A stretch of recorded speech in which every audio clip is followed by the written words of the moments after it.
नमस्कार, आप देख रहे हैं हर खबर। मैं हूं आपके साथ हिमानी कटारिया। बुलेटिन की शुरुआत करेंगे इस वक्त की अहम खबर के साथ। पेट्रोल और डीजल के दाम एक बार फिर आउट ऑफ कंट्रोल होते दिखाई दे रहे हैं। इंटरनेशनल मार्केट में कच्चे तेल की कीमतों में नरमी के बीच राष्ट्रीय बाजार में पेट्रोल डीजल के दाम आसमान छू रहे हैं।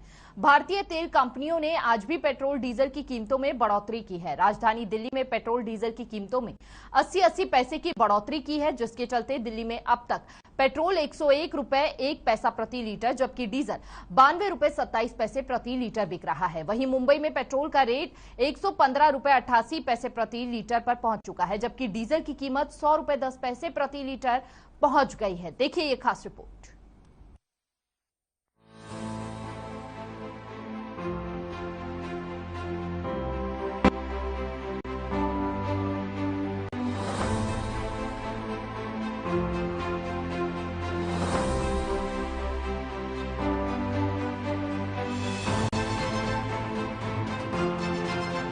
पेट्रोल डीजल के दामों में बढ़ोतरी लगातार जारी है। राष्ट्रीय राजधानी दिल्ली में पेट्रोल 101.21 रुपए प्रति लीटर हो गया है, जबकि डीजल 92.27 रुपए प्रति लीटर बिक रहा है। वहीं मुंबई की बात करें तो मुंबई में पेट्रोल 115.88 रुपए प्रति लीटर, तो वहीं डीजल 100.10 रुपए प्रति लीटर हो गया है।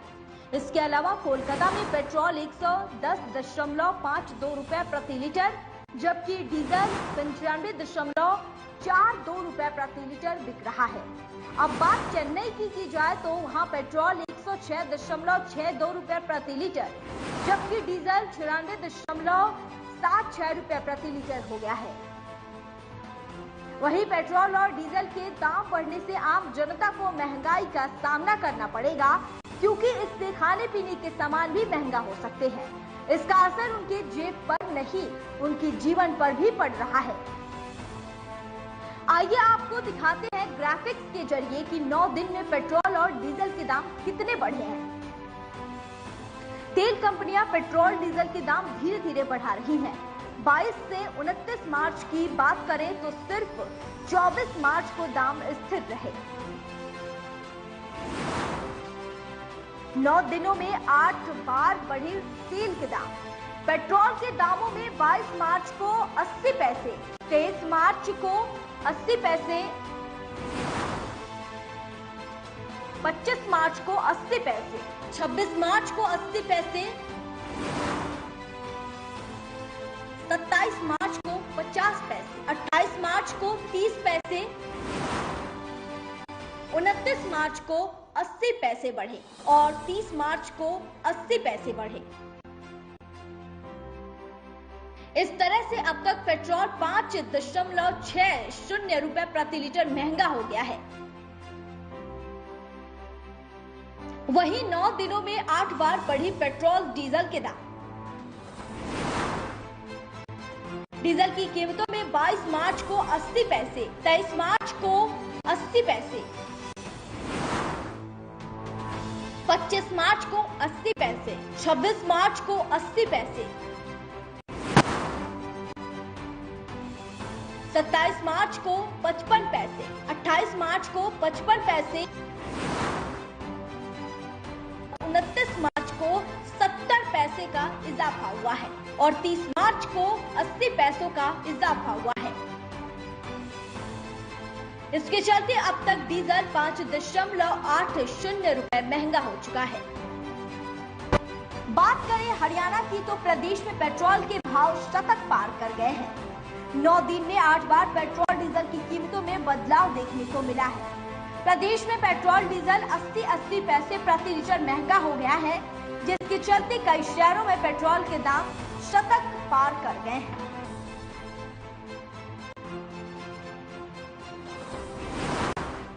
बात गुरुग्राम की करें तो गुरुग्राम में पेट्रोल 101.38 रुपए प्रति लीटर तो डीजल 92.62 प्रति लीटर हो गया है।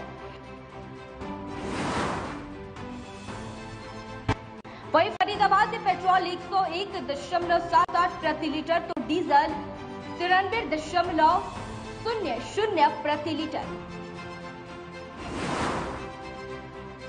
जबकि फतेहाबाद में पेट्रोल 102.12 प्रति लीटर तो डीजल 93.32 रुपए प्रति लीटर बिक रहा है। इसके अलावा अंबाला में पेट्रोल 101.76 प्रति लीटर तो डीजल 92.97 प्रति लीटर और भिवानी में पेट्रोल 102.21 प्रति लीटर तो डीजल 93.41 प्रति लीटर हो गया है। वहीं चरखी दादरी में पेट्रोल 101.3 प्रति लीटर जबकि डीजल 92.57 रुपए प्रति लीटर बिक रहा है।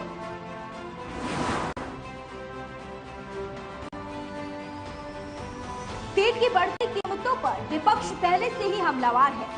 विपक्ष ये आरोप लगातार लगा रहा है कि चुनाव में नुकसान के डर से उस दौरान कीमतें नहीं बढ़ाई गई और अब सरकार महंगे तेल का बोझ आम जनता पर डाल रही है। वहीं सरकार ने भी इसके अलावा पलटवार में महंगे तेल पर सफाई दी है। उन्होंने रूस और यूक्रेन की जंग को इसका जिम्मेदार ठहराया है।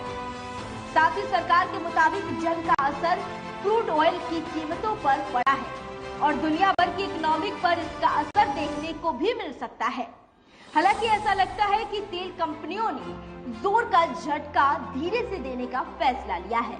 शायद यही वजह है कि बीते 9 दिन में 8 बार तेल की कीमतों में इजाफा किया गया है।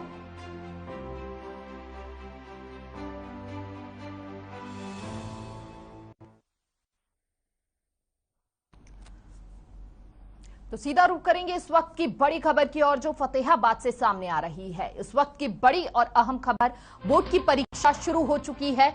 ऑफलाइन मोड में हो रही है परीक्षा और ऐसे में परीक्षा को लेकर प्रशासन काफी अलर्ट नजर आ रहा है। परीक्षा केंद्र के पास धारा 144 लागू कर दी गई है। ऑफलाइन मोड में हो रही है परीक्षा, जिसके चलते अब बेहद ज्यादा लोग वहां पर इकट्ठे नहीं हो सकते। धारा 144 लागू है, साथ ही साथ कंट्रोल रूम वहां पर तैयार किए गए हैं, जिसकी समीक्षा बैठकर वहां पर की जाएगी परीक्षा को लेकर। साथ ही साथ आपको बता दें कि किसी भी प्रकार की चीटिंग वहां पर उसको लेकर बेहद एहतियात बरता जाएगा। तो ऐसे में ऑफलाइन मोड में परीक्षा की शुरुआत हो चुकी है। सुरक्षा के कड़े इंतजामात है वहां पर। परीक्षा केंद्र के पास धारा 144 लागू की गई है, जिसके चलते वहां पर बेहद ज्यादा लोग इकट्ठे नहीं हो सकते। धारा 144 लागू कर दी गई है। साथ ही साथ आपको बता दें कि ऑफलाइन मोड में यह परीक्षा है। लंबे समय बाद छात्र जो है ऑफलाइन परीक्षा देने जा रहे हैं, स्कूलों तक पहुंच रहे हैं, परीक्षा केंद्रों तक पहुंच रहे हैं, जिसको देखते हुए सुरक्षा के पुख्ता इंतजाम वहां पर किए गए हैं। साथ ही साथ वहां पर विशेष सुविधाएं जो है परीक्षाओं को लेकर वह की गई है। कंट्रोल रूम वहां पर बनाए गए हैं। खुद वहां पर आला अधिकारी जो है निरीक्षण के लिए पहुंच रहे हैं। तमाम इंतजामातों की जांच के लिए वहां पर खुद वहां पहुंच रहे हैं परीक्षा केंद्रों पर। तो ये तस्वीर जो है फतेहाबाद की है, आप तस्वीरों में देख सकते हैं। सुरक्षा के कड़े इंतजामात वहां पर दिख रहे हैं और ऐसे में परीक्षा केंद्र के पास धारा 144 लागू की गई है। लंबे समय बाद ऑफलाइन मोड में परीक्षा हो रही है। फतेहाबाद की यह तस्वीर है और साथ ही साथ आपको बता दें कि परीक्षा केंद्रों के आसपास भीड़ इकट्ठी नहीं हो सकती। धारा 144 वहां पर लागू की गई है। कोरोना काल के चलते लंबे समय से ऑनलाइन परीक्षा दे रहे थे छात्र, लेकिन अब जाकर काफी लंबे समय बाद जब कोरोना काल कहीं ना कहीं कोरोना के मामले जब है कम आने की शुरुआत हुई, तो ऐसे में एक बार फिर से ऑफलाइन परीक्षा जो है उसको लागू किया गया सरकार द्वारा और छात्र जो है अब परीक्षा केंद्रों तक पहुंच रहे हैं, स्कूलों तक पहुंच रहे हैं। 12वीं की परीक्षा है।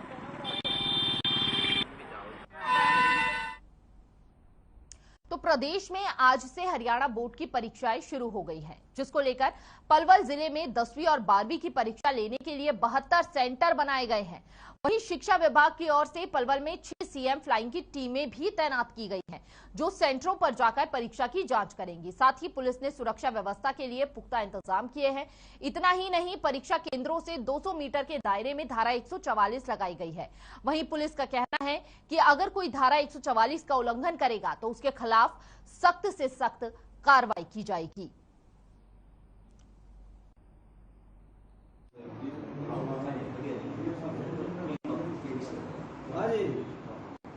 परीक्षा के लिए अलग से 72 सेंटर बनाए गए हैं, जिसकी समीक्षा बैठकर वहां पर अधिकारी कर रहे हैं और ऐसे में आपको बता दें कि किसी भी तरह की चीटिंग जो है उससे रहित करने के लिए ये परीक्षा की गई है और कहीं ना कहीं ऐसे में पुख्ता इंतजाम वहां पर देखने को मिल रहे हैं।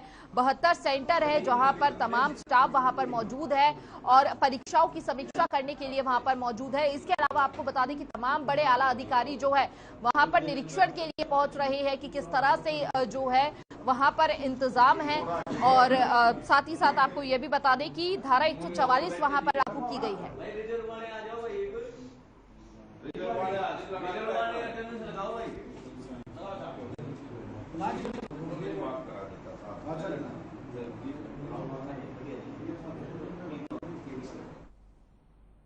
तो केंद्र सरकार ने चंडीगढ़ के कर्मचारियों के लिए केंद्रीय नियमों का नोटिफिकेशन जारी किया है जो 1 अप्रैल से लागू होंगे, जिसकी घोषणा केंद्रीय गृह मंत्री अमित शाह ने की थी।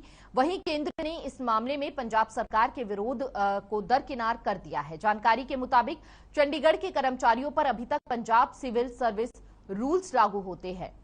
इन नए नियमों को union territory of Chandigarh employees rules 2022 का नाम दिया गया है। चंडीगढ़ में अभी 6वां वेतनमान लागू है। वहीं 7वां वेतनमान लागू होने से भी उनकी सैलरी 10 से 15% बढ़ जाएगी। तो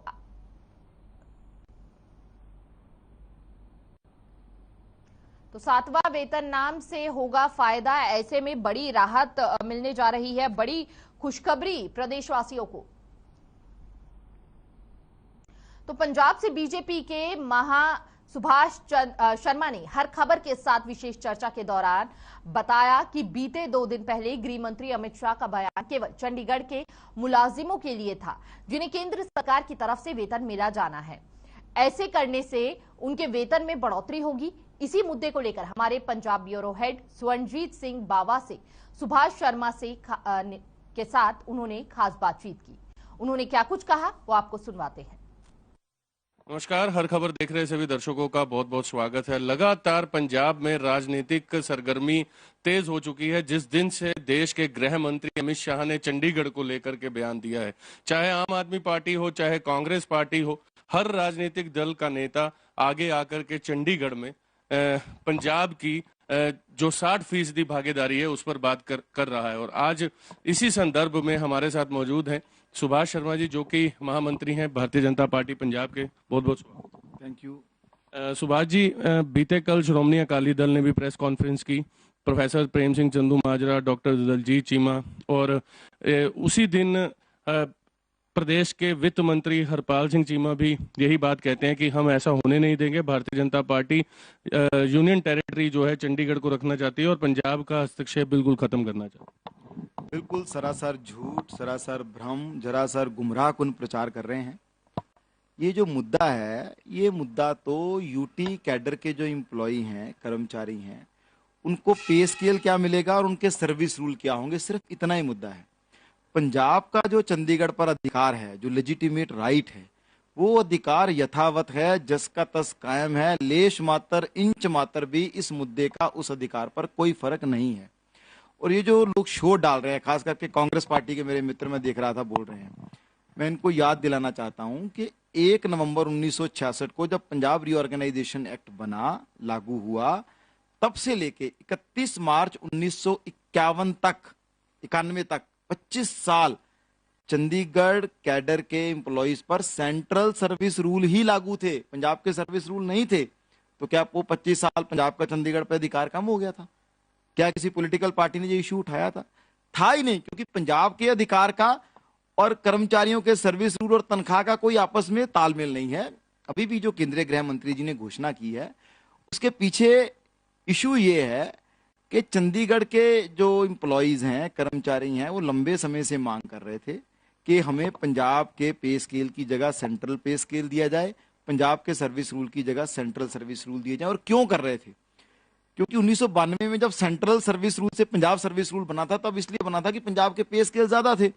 तो कर्मचारियों ने कहा जी आप हमें पंजाब के पे स्केल तो दे ही रहे हैं, इसको दीजिए और साथ में पंजाब के सर्विस रूल भी दे दीजिए। अब पिछले कुछ सालों से जब से केंद्र सरकार ने 7वां वेतन आयोग दिया है, पंजाब के कर्मचारियों का जो तनख्वाह है, पंजाब के जो स्केल हैं, वो कम हो गए हैं केंद्र से। तो इसलिए यूटी के कर्मचारियों ने ये कहा कि भाई हम तो यूटी के कर्मचारी, हमें तो आप सेंट्रल पे स्केल दीजिए। बहुत सारे कर्मचारी कोर्ट में भी चले गए, कोर्ट ने भी उनके हक में फैसला दिया। तो ये तो सिर्फ कर्मचारियों को फायदा देने की बात है। मुझे समझ में नहीं आती कि यूटी कैडर के जो कर्मचारी हैं उनमें मेजोरिटी तो पंजाबी हैं। अगर हमारे पंजाबी भाई बहनों की तनख्वाह बढ़ जाएगी, अगर हमारी बहनों की चाइल्ड केयर लीव 1 साल से 2 साल की हो जाएगी, अगर उन कर्मचारियों की रिटायरमेंट एज 58 से 60 हो जाएगी, उनको कुछ लाभ मिल जाएगा और केंद्र सरकार उनकी मांग पर उनको लाभ दे रही है, तो पंजाब में क्या इनको प्रॉब्लम है? इसका राजनीतिकरण क्यों किया जाता है? बार बार यही आम आदमी पार्टी मौजूदा प्रदेश की में सरकार है, उनका कहना है कि 1966 में 60% भागीदारी थी, तो इसका राजनीतिकरण सुभाष जी क्यों किया जाता है? नहीं भैया, 60% भागीदारी अब भी है, वो दूसरी तरह के एम्प्लॉई, वो तो एज इट इज है। जो आप बात कर रहे हो वो डेपुटेशन पे आते हैं। यूटी में 2 तरह के एम्प्लॉई हैं, एक यूटी कैडर है, एक डेपुटेशन पे आते हैं। जो डेपुटेशन पे आते हैं 60% पंजाब, 40% रहना, वो एज इट इज है। ये फैसला उन पर लागू नहीं है, उन पे पंजाब के सर्विस रूल ही रहेंगे, क्योंकि वो तो पंजाब के एम्प्लॉई हैं, तो डेपुटेशन पे आए हैं।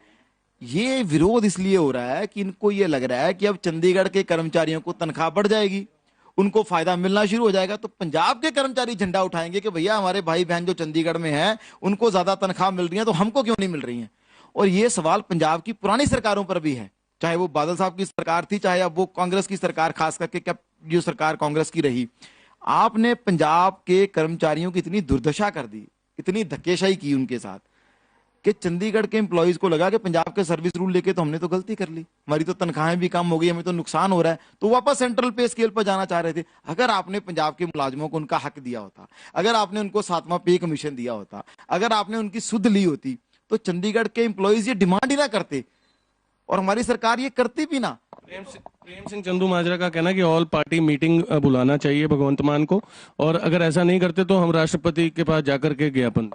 ऐसा प्रेम सिंह चंदूमाजरा जी कुछ भी करें, अब फ्री हो गए हैं, जनता ने घर बैठा दिया है उनको भी, उनके बेटे को भी, तो इनको कुछ ना कुछ करते रहना चाहिए। मैं ये बात अकाली दल को भी कहना चाहता हूं, कांग्रेस को भी कहना है, वो आम आदमी पार्टी के ट्रैप में फंस रहे हैं। यहां घेरना चाहिए आम आदमी पार्टी को कि भैया आप पंजाब के कर्मचारियों को 7वां पे कमीशन क्यों नहीं दे रहे। वो पंजाब के कर्मचारियों को 7वां पे कमीशन दें, पंजाब के कर्मचारी भी चंडीगढ़ के कर्मचारियों के, केंद्रीय कर्मचारियों के बराबर आ जाए, उनको बराबर तनख्वाह मिले, सारे लाभ मिले।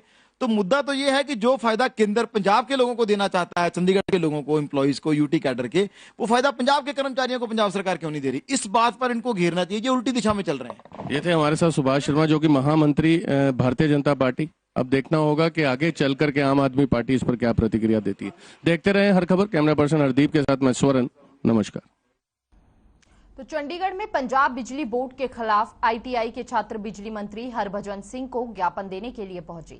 इस दौरान हर खबर के पंजाब ब्यूरो हेड स्वरनजीत सिंह बावा ने आईटीआई के छात्रों से बातचीत की, जहां उन्होंने बताया कि उन्हें पंजाब बिजली बोर्ड आर्पिटेंस की ट्रेनिंग करने के लिए रोक रहा है। और क्या कुछ कहा छात्रों ने, आइए सुनाते हैं आपको। में ऐसे ही बिजली विभाग में भी पोस्टें निकली थी और आईटीआई से कुछ युवाओं ने एग्जाम क्लियर किए थे, उनका नाम आ चुका था लिस्ट में, लेकिन 2014 से लेकर 2022 तक अभी तक वो अपने बारी का इंतजार कर रहे हैं, अभी तक उनकी ज्वाइनिंग नहीं हुई है। इसी कारण आज बिजली मंत्री के पास ज्ञापन देने के लिए वो वहां पहुंचे हैं। क्या कारण है, क्या लेकर के आए? सर ਅਸੀਂ ਮੰਗ ਪੱਤਰ ਲੈ ਕੇ ਆਏ ਹਾਂ ਬਿਜਲੀ ਮੰਤਰੀ ਤੱਕ ਵੀ ਸਾਨੂੰ ਅਸੀਂ 2014 ਚ ਆਈਟੀ ਕਲੀਅਰ ਕਰੀ ਹੋਈ ਹੈ, ਸਾਡੇ ਸਾਲ ਤੱਕ ਅਪ੍ਰੈਂਟਿਸ ਨਹੀਂ ਲੱਗੀ ਹੈ। ਹਰ ਸਾਲ ਇਹ ਅਪ੍ਰੈਂਟਿਸ ਦੀਆਂ ਪੋਸਟਾਂ ਘਟਾਈ ਜਾਂਦੇ ਨੇਗੇ। ਪਹਿਲਾਂ 2017 ਚ ਨਿਕਲੀਆਂ ਸੀ, ਉਦੋਂ ਇਹਨਾਂ ਨੇ 850 ਪੋਸਟ ਕੱਢੀ ਹੈਗੀ, ਪੋਸਟ ਕੱਢੀ ਹੈਗੀ। ਇਸ ਤੋਂ ਬਾਅਦ ਹੁਣ 2022 ਚ 21 ਕੱਢੀਆਂ ਸੀ ਇਹਨਾਂ ਨੇ, ਉਦੋਂ 2600 ਪੋਸਟ ਆ ਗਈ। ਇਸ ਤੋਂ ਬਾਅਦ ਹੋਰ ਘਟਾਉਣਗੇ। ਸਾਡੀ ਇਹੀ ਮੰਗ ਆ ਬਿਜਲੀ ਮੰਤਰੀ ਤੱਕ ਵੱਧ ਤੋਂ ਪੋਸਟਾਂ ਕੱਢੀਆਂ, ਅਸੀਂ ਬੇਰੁਜ਼ਗਾਰ ਫਿਰਦੇ ਹਾਂ, ਸਾਨੂੰ ਰੁਜ਼ਗਾਰ ਦਿੱਤਾ ਜਾਵੇ। आपने जो ये मांग पत्र लेकर के आए हो, इसमें लिस्ट में कौन से सन में एग्जाम दिए थे, कौन से सन में लिस्ट जारी हुई?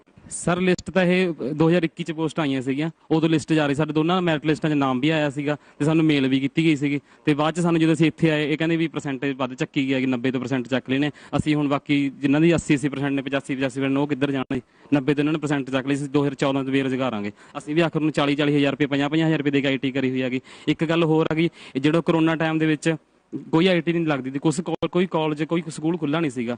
पैसे देके परसेंटेज ਵਧਾਈ ਆ, जिन्हों की अज वेरिफिकेशन हो चुकी, वो सिर्फ पैसे देके परसेंटेज ਵਧਾई हुई वेरिफिकेशन आ गई। साढ़े असी बेरोजगार फिरते हैं। जब उन्होंने हमको नहीं रखना था तो मेल नहीं करनी थी उनको, उन्होंने मेल की और मेल करने के बाद हम जब उस वहाँ डॉक्यूमेंट चेक कराने गए तो वो बोले भी 87 और 88% आप पहले रहो, बाकी चले जाओ।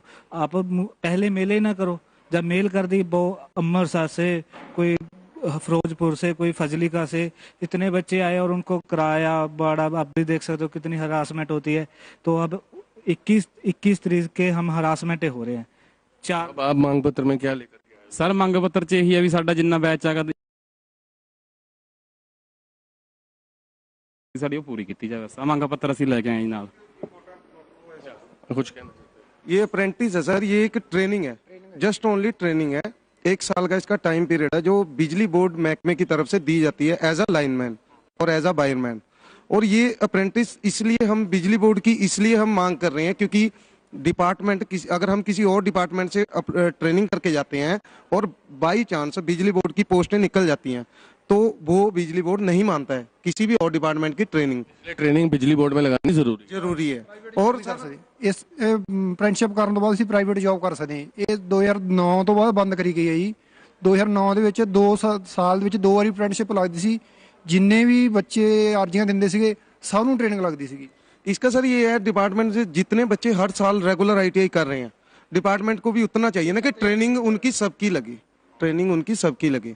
और ट्रेनिंग लगने के बाद उसका ये फायदा है हमें, अगर हम मान लो सरकारी जॉब हमें नहीं भी मिलती है, ट्रेनिंग का हमें ये फायदा है अगर हम प्राइवेट किसी भी सेक्टर में जाके जॉब करते हैं तो वहाँ पे गुड सैलरी पैकेज है, अच्छी वहाँ पे सैलरी है और वो सरकारी एक हमारा ट्रेनिंग सर्टिफिकेट हमें मिल जाता है बिजली बोर्ड की तरफ से। हम इसलिए आवाज उठा रहे हैं इसके लिए। 10,188 जो बच्चे हैं ये सब लोग ट्रेनिंग करना चाहते हैं बिजली बोर्ड। जी सर, अब इन्हें मेल करके बुलाया भी था और उसके बावजूद भी उन्हें वापस भेजा। जी सर, इन्होंने ट्रेनिंग, एक तो डिपार्टमेंट हर साल पोस्टें कमी करता जा रहा है, हर साल पोस्ट कम कर रहा है।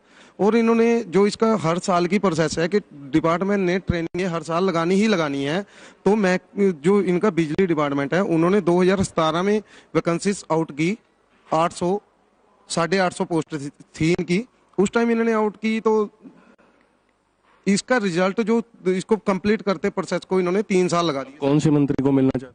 हम सर हरभजन सिंह बिजली मंत्री ETO साहब, उनको मिलने आए हैं, यहाँ पे मांग पत्र अपना रखने आए हैं। जो भी आश्वासन, ये कांग्रेस के कार्यकाल में ये सब हो रहा, इसमें जो फेरबदल हुआ ये कांग्रेस के समय?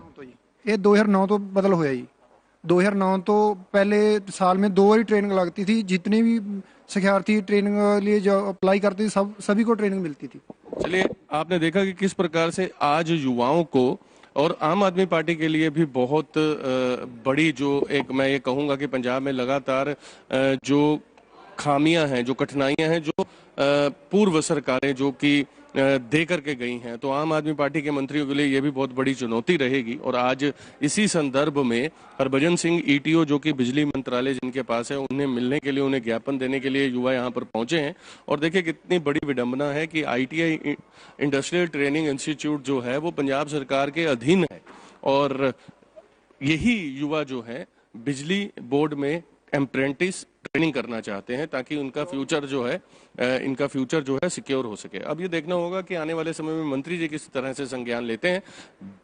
पुलिस विभाग में युवा और युवतियों ने जहां बीते 4 रोज पहले अपनी बात रखी, तो और बीते कल आम आदमी पार्टी के यूं कहूं कि मुख्यमंत्री साहब ने सभी बेरोजगारों की बात भी सुनी और आज ITI से संदर्भ में भी आज युवा यहाँ पहुंचे हैं। अब ये देखने वाली बात होगी तो आने वाले समय में कि क्या कदम उठाती है मौजूदा सरकार। आप देखते रहें हर खबर। कैमरा पर्सन हरदीप के साथ मैं स्वर्ण, पंजाब सेक्रेटेरिएट, चंडीगढ़।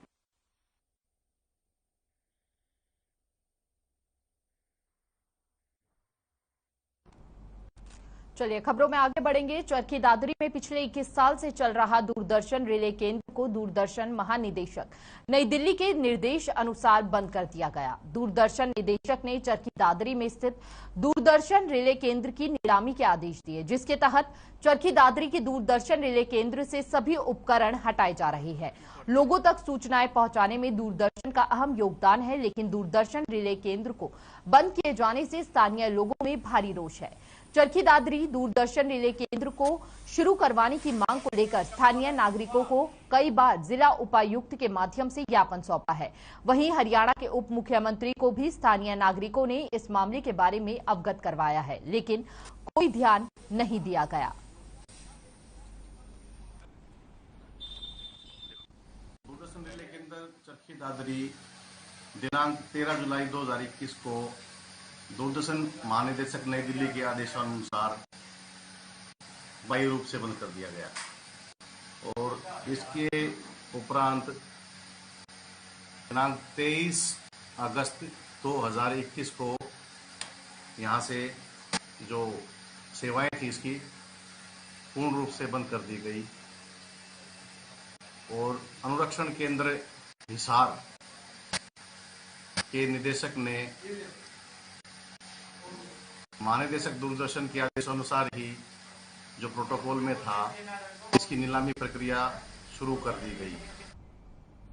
तो पलवल में अब फूड एंड सप्लाई विभाग ने कमर कस ली है। दरअसल जिले के अधिकतर होटलों, ढाबों और दुकानों पर खुलेआम घरेलू सिलेंडर का उपयोग किया जा रहा है, जो कि गलत है। वहीं इस मामले में फूड एंड सप्लाई विभाग के सब इंस्पेक्टर योगेश भारद्वाज ने लोगों को चेतावनी देते हुए कहा कि वह घरेलू सिलेंडर की जगह कमर्शियल सिलेंडर का ही प्रयोग करें, नहीं तो फूड एंड सप्लाई विभाग उनके खिलाफ सख्त कार्रवाई करेंगे। जैसे कि हमें सूचना मिलती रहती है कि पलवल में बहुत सारे कॉमर्शियल जगह पर कॉमर्शियल सिलेंडर का प्रयोग न करते हुए घरेलू सिलेंडर जो होते हैं एलपीजी उनका यूज हो रहा है। तो ऐसी शिकायतें बार बार आ रही हैं और शीर्ष अधिकारियों के भी आदेश हैं। तो इस मामले में अब सभी को, जितने भी पलवल जिले के कॉमर्शियल यूज कर रहे हैं, ढाबे हों, रेस्टोरेंट हों, उन सभी को एक बार चेतावनी दी जाती है, वार्निंग दी जाती है कि आप जल्दी से जल्दी हो सके तो अपने कॉमर्शियल सिलेंडर को ही ऑक्यूपाई कर लें, घरेलू सिलेंडर का प्रयोग बिल्कुल भी ना करें। अगर आप ऐसा नहीं करते हो तो आपके खिलाफ सख्त से सख्त कार्रवाई जो कि विभाग द्वारा बनती है वो की जाएगी। किस तरह की कार्रवाई रहती है विभाग की? ऐसा है, विभाग की तरफ से जैसा भी मौके पर मिलता है सिलेंडर, जिस हिसाब से उस हिसाब से जो भी उचित कार्रवाई विभाग की बनती है वो आपको जारी हो जाए। फिलहाल इस बुलेटिन में इतना ही। देश और दुनिया की तमाम खबरों के लिए बने रहिए हर खबर के साथ। नमस्कार।